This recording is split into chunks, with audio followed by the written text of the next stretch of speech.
Is there a flu season here in Nicaragua? It's actually a pretty interesting question, and one of my viewers asked that this week. My hat's a little bit weird. It makes my glasses float a little bit because of the way it sits on my ears. Sorry about that. Okay, so this is an interesting question because if you're from North America, you're used to a very acute cold and flu season. We're all aware of it. We're all used to it, and it's a normal part of life. But it's an interesting way to look at the world. Is this something that carries on to other places around the world? Well, let's get to that today. I know people always complain if I don't give the answer right away. So the answer is no. But we're going to explain why, and I think it's interesting. We're also going to do a little housekeeping. For anyone who's interested in joining our WhatsApp group, that is an Expats of Nicaragua group. For anyone who's here or interested in being here, go down in the show notes, and there's a general room. You just click a link. It goes into it in your WhatsApp and lets you join. It's completely free, and there's a lot of interaction, and there's subgroups for all the different cities and stuff. So get in there, get involved. It's a really good way to connect with people and to escape the tyranny of the Facebook groups, because there's all this heavy moderation and people promoting product. No, this is an actual quality group. Go give it a try. There's some complete crazy derailments that happen. We apologize, but it is a good place to go. Also, all my social media is down there. If you need to contact me, all that information is down there. Importantly, Marcela, my producer, who has been going through stage 4 Hodgkin's lymphoma, we have a GoFundMe for her. That's why she has been on the show very little over the last 9 months. We were trying very hard to get her on the show a lot, and suddenly she disappeared, and that is why. She's been going through a major battle with cancer, and we're definitely looking for as much support as we can get from everyone, both here and in the community. So if you want to scroll down in the show notes, the GoFundMe for her is there as well, and that will take you to a video that explains her situation. We're going to try to have her on the live stream, which I believe comes out the same day that you will see this, if my timing is correct, which is difficult, but we do live streams on Thursday, so be sure to join that as well. If you'd like to send in a video question, information on that is in the show notes, and of course, get in the comments, say hello, and ask your questions down there as well. Okay, so why is there no flu season here in Nicaragua? Well, the real question is, why is there a flu season in North America? What makes this happen? It is not a natural aspect of colds and flus to have this incredibly strong seasonal effect. There is a little bit of that, of course. Influenza starts typically somewhere in another hemisphere and slowly works its way around the globe. It is caused by some cyclical things in other parts of the world, in many cases, not all, often having to do with climate and animal control and husbandry in those countries. And so that plays a role in the cyclical nature of it. But colds, far more than true flus, influenza, tend to be driven far less by external factors and far more by behavioral factors in North America. But what drives these behavioral factors? Well, most of us realize this, and this is why it's called a cold, is because when it is cold outside, a few things come together. One, humans have a tendency to group together very close to each other for warmth, just for practical reasons. It's something that we naturally want to do. You make it cold, people want to be close. When it's a nice cold, chilly day, you want to sit on a nice warm couch next to someone you like and snuggle up close, maybe put a blanket over you, have some hot cocoa, have a fire in the fireplace, and watch some TV or something like that. Put on a movie. Those are the things we naturally want to do. We want to get closer when we are cold, and when it's really hot, like in the tropics here, even when you feel you want to hang out with someone, you're like, you want to hang out with them from a little bit of a distance, right? There's a little bit of sweat going on. There's a little bit of, don't make me any warmer than you need to be. Let me have airflow around my body, right? It's just different ways that we interact. Also in the north, in the US and Canada, for example, we have a tendency to close up our houses when it gets cold. Here in Nicaragua, we never close up our houses because it's never cold.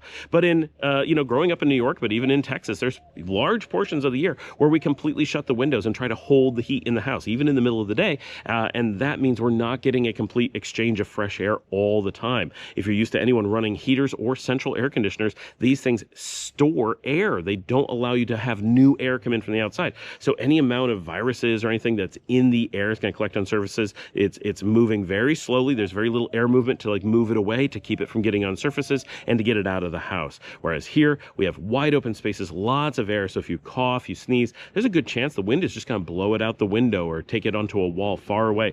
Whereas if you're in an enclosed space without high moving air, it tends to just drop wherever you are. And so you're much more likely to expose other people. We also have during the winter months, this is kind of coincidental, but in North America, those are the heavy school months. We have the same thing, right? More workers are likely to be in the office than working outdoors. A lot of positions do more manual outdoor labor during the warm times and come inside and do other tasks when it is cold. A lot of people are laid off during the winter months because there's just not as many jobs to be done. A lot of agricultural jobs dry up and so forth. And so people who would be outside may just be inside. A lot of farmers, for example, have a tendency to be inside a lot during the winter, and it's kind of a vacation time, but they can't just go travel the world. Farming doesn't generally pay that much. So they tend to just stay home, and they still have things that they need to do, especially if they have animals, but the amount of time they spend in and around other people goes up. And then when the weather gets great, they're out doing more things in the field, and their time with other people goes down. And school kids, right? They spend all their time in school in the winter. When it's summer, they're away from other kids. They may be outside playing, but they're not crammed into small spaces, all sitting next to each other, all moving from desk to desk, constantly into contact with each other's workspaces and such, and not trading, books back and forth and showing each other tablets real fast, right? It's very, very different. And so we have a tendency to have behavioral patterns in North America that take a already very physically close population and make it much more close under conditions where they tend to not have fresh air and not have fast moving air. You put this all together and you have people basically breathing on each other all the time, and this creates a opportunity for fast spreading of illnesses at a time where it's going to become cyclical. So we tend to see cold and flu seasons rush through the United States and Canada when it starts to become so cold that people are staying indoors, and we see people get better once they are outdoors. Here in Nicaragua, it is so much fresh air, so much outdoor, that things like influenza and colds are really basically unheard of. That's absolutely overstating the point. I just had a cold this week, and everyone says you have a cold, right? They're not surprised that someone gets a cold, but no one else got a cold. It was just me. And it was really just because I got really tired and run down, had some stress, and I got sick for 2 days. And just a little sniffle. It was not a big deal at all, but it's what a cold normally is, right? Did anyone else get it from me? Absolutely not. And so we don't have the seasons for these things. We don't have these big waves coming through because the factors that cause that in North America just generally don't exist here. What we do have here, though, is cycles of other illnesses. What we have here predominantly is dengue and chikungunya.